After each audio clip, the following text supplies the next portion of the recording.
महंगाई पर अंकुश के लिए मोदी सरकार की चौतरफा तैयारी। पेट्रोल डीजल के बाद अब इन चीज़ों की बारी। महंगाई पर अंकुश के लिए सरकार ने चौतरफा तैयारी तेज कर दी है। इसमें सरकार को रिजर्व बैंक से भी सहयोग मिल रहा है।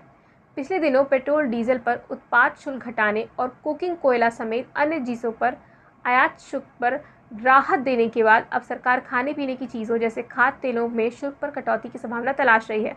मामले से जुड़े सूत्रों का कहना है कि इसके अलावा सरकार उद्योगों को राहत देकर आम आदमी तक सस्ते सामान उपलब्ध कराने के उपायों पर भी विचार कर रही है।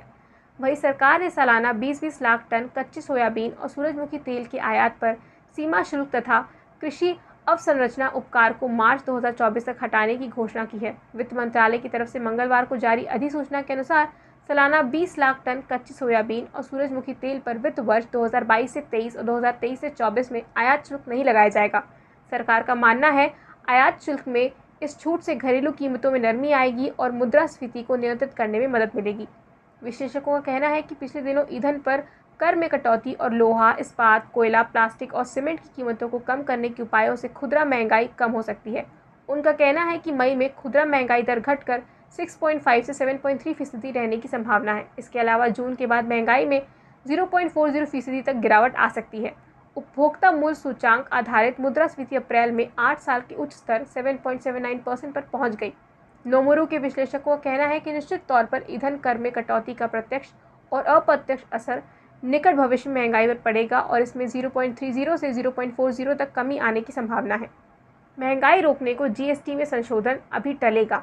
सरकार का जोर फिलहाल महंगाई को नियंत्रित करने के उपाय पर है। रिजर्व बैंक ने भी महंगाई को सबसे बड़ी मौजूदा चुनौती करार दिया है। ऐसे में जीएसटी में संभावित संशोधन टलने की आशंका है। मामले में जुड़े सूत्रों ने कहा कि कुछ वस्तुओं को 18% कर श्रेणी से हटाकर 28% में करने और मौजूदा समय में कर के दायरे से बाहर की कुछ वस्तुओं को 5% कर के दायरे में लाने पर विचार हो रहा है। हालांकि महंगाई के रौद्र रूप को देखते हुए जीएसटी में बदलाव पर फिलहाल फैसला होने की संभावना नहीं है। आयात पर राहत देने की तैयारी। ईंधन और कुछ चीज़ों पर उत्पाद शुल्क हटाने के बाद सरकार अब खाद्य पदार्थ के आयात शुल्क पर कटौती के विकल्प पर विचार कर रही है। मामले से जुड़े सूत्रों का कहना है कि इसके तहत दलहन और तिलहन के आयात को सस्ता करने की तैयारी चल रही है। इसके अलावा देश में उद्योग को कुछ अन्य राहत देकर भी महंगाई पर अंकुश लगाने की योजना है। विशेषज्ञों का कहना है कि सरकार के इस कदम से राजस्व में कमी आने से राजकोषीय घाटा बढ़ेगा, लेकिन महंगाई पर अंकुश लगाने में यह मददगार साबित होगी।